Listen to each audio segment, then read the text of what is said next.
विश्व आदिवासी दिवस के मौके पर चहुं ओर हर्षोल्लास का माहौल है। साथ ही इस दिन को लोग क्रांति दिवस के रूप में मना रहे हैं। बावजूद रांची की सड़कों पर विभिन्न ट्रेड यूनियन और सामाजिक संगठनों द्वारा मानव श्रृंखला बनाकर केंद्र सरकार की नीतियों का विरोध दर्ज कराया गया।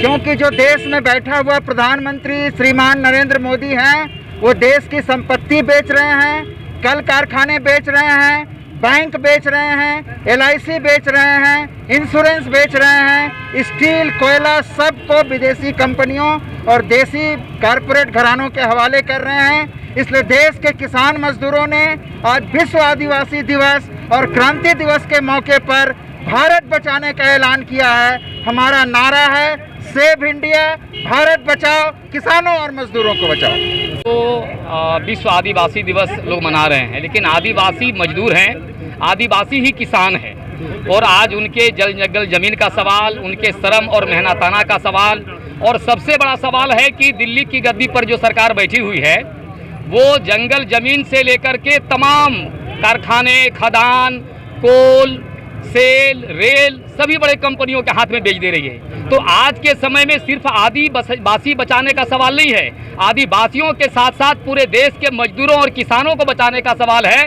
और आज यह लड़ाई पूरे देश में चल रही है।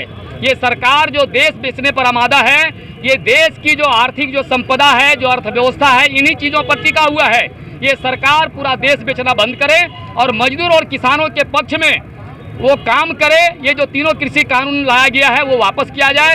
ये श्रम कोड जो बनाया गया, 44 तरह के लेबर कानून को खत्म करके ये जो लेबर कोड जो बनाया गया है वो लेबर कोड यानी गुलामी का दास्ता है। मजदूरों और किसानों को गुलामी के मुंह में ढकेलने की कोशिश है।